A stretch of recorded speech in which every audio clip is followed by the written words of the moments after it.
আসসালামু আলাইকুম আমার প্রিয় ভিউয়ার্স, সকলকে জানাই গুড মর্নিং। তোমরা সবাই কেমন আছো? আশা করি সবাই ভালো আছো। আলহামদুলিল্লাহ আমিও খুব ভালো আছি। নেহা লাইফস্টাইল ব্লগে তোমাদের অনেক অনেক ভালোবাসা জানিয়ে আজকের ব্লগটি শুরু করতে যাচ্ছি। আই হোপ আজকের ব্লগটি তোমাদের খুব ভালো লাগবে। তো গাইস, আমি যে কোনো ভিডিওতে আমি গুড মর্নিং কেন বলি তার কারণ একটাই, আমি যে কোনো টাইমে ভিডিও বানাই না কেন কিন্তু আমি ভিডিওটা পোস্ট করি সকালবেলায়।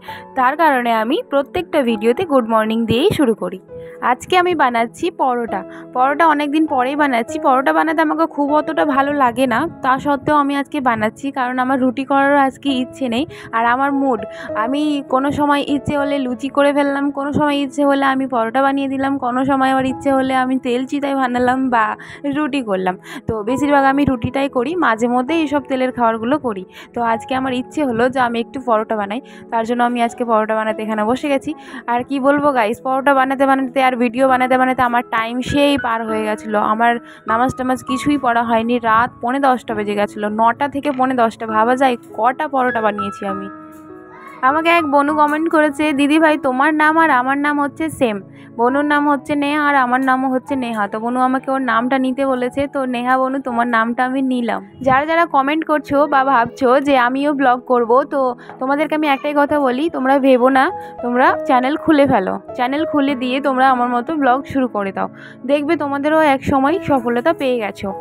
এক দিদিভাই আমাকে কমেন্ট করেছে বাংলাদেশ থেকে না ইন্ডিয়া থেকে, সঠিক আমি বলতে পারছি না, নাসিমা বলে এক দিদিভাই আমাকে কমেন্ট করেছে যে তুমি গজলের মিউজিক দাও ব্যাকগ্রাউন্ডে বা গজলের তুমি শর্ট ভিডিও বানাও। তো দিদিভাই তোমাকে আমি একটাই কথা বলি, আমার কন্টেন্টটা হচ্ছে ডেলি লাইফস্টাইল ব্লগ।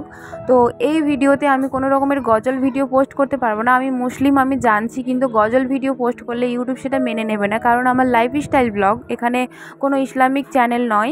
তো ওই কারণে এখানে ইউটিউব মেনে নেবে না, আমার কন্টেন্টটা চেঞ্জ হয়ে যাবে। তো ওই জন্য আমার চ্যানেলটায় ক্ষতি হয়ে যেতে পারে। আর তুমি বলেছো অনেক অনেক ভিউজ পাবে, তো ভিউজের কারণে আমি এটা যেতে চাইছি না। ভিউজের কারণে আমার চ্যানেলটা হতে পারে ডাউনও হয়ে যেতে পারে। আর তুমি বলছো যে শর্ট ভিডিওতে আমি কোনো গজল গাই বা কিছু, হ্যাঁ সেটা আমি নিজে ভয়েস দিয়ে যদি গাই তাহলে ঠিক আছে। আর যদি কোনো রকমের গজল যদি আমি সেট করি মিউজিকের সাথে, মানে যেখানে মিউজিক সেট হয় সেই জায়গাটাতে, তাহলে কিন্তু আমার ইউটিউব মেনে নেবে না, কারণ আমার কন্টেন্ট আলাদা। আমার শর্ট ভিডিওর উপরে কোনো কন্টেন্ট নেই, আমার শুধু লাইফস্টাইল ব্লগের উপরে কন্টেন্ট আছে। আর শর্ট ভিডিওটা আমি এমনিতেই পোস্ট করি। শর্ট ভিডিওটা আমার আগে অনেকগুলো ছিল, সেই সবগুলো ডিলিট করে দিয়ে আমি চ্যানেলটা মনিটাইজ করানোর পর আমি সেরকম শর্ট ভিডিও পোস্ট করি না, শুধুমাত্র মিনি ব্লগগুলোই পোস্ট করি। তো আমার এখানে পরোটা করা হয়ে গেল। পরোটা করার পরে এখানে আমি মশলাটা করে নিচ্ছি। আর এখানে আমি একটা মিস্টেক করেছি, এখানে যে আমি সোয়াবিনগুলো সেদ্ধ করেছি, সোয়াবিনটা একটু চিপে চিপে এখানে কষে নেওয়া উচিত ছিল আমার, কিন্তু আমি ভিডিও করতে গিয়ে আমি এখানে কী করেছি, জল সমেতই ঢেলে দিয়েছি। তারপরে অনেকটাই টাইম লেগে গেছে জলগুলো মানে টানতে। তো ওই জন্য আমাকে মা বকছিল যে ভিডিও করতে করতে এরকম করে রান্না করছিস, তো কি করে রান্না ঠিক হবে। তো ওই জন্য আমি এখানে ভাবলাম যে একটু জলটা চুষিয়ে নিই, এবার জলটা টেনে নেবে, তারপরে হয়তো স্বাদটা আসবে, কিন্তু সেরকম টেস্ট আসেনি রান্নাতে। দিনের বেলা অত আমাকে ব্লগ করতে ভালো লাগে না, দিনের বেলা নিজেকেই বিরক্তি বোধ হয়, কারণ অনেক কাজ থাকে দিনে, আর দিনের বেলায় অনেক লোকজনের আওয়াজ আসে, সেই কারণে খুব অতটা আমার ভালো লাগে না দিনের বেলা ব্লগ করতে। আগেও আমি সেই সন্ধ্যের টাইমে রান্নার ব্লগগুলো করতাম, আর এখন আজকে আমি ব্লগ করব না বলে আমি মানে সেরকম প্ল্যানিংয়ে ছিলাম না। তারপরেও কিন্তু আমি ক্যামেরাটা অন করলাম, দেখলাম যে ক্লিপগুলো একটু একটু করে নিই, যদি একটা ব্লগ করতে পারি। তো ওই জন্য আমি ক্যামেরাটা অন করে একটু একটু করে ভিডিও ক্লিপ নিয়ে একটা ব্লগ আমি তৈরি করলাম। তো গাইস, কেমন লেগেছে তোমরা অবশ্যই আমাকে জানিও।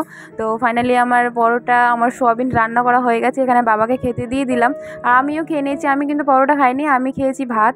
তারপরে এখানে দুই দিকে করে চুল বেঁধে নিলাম, অনেকদিন পরে দুই দিকে চুল বাঁধলাম।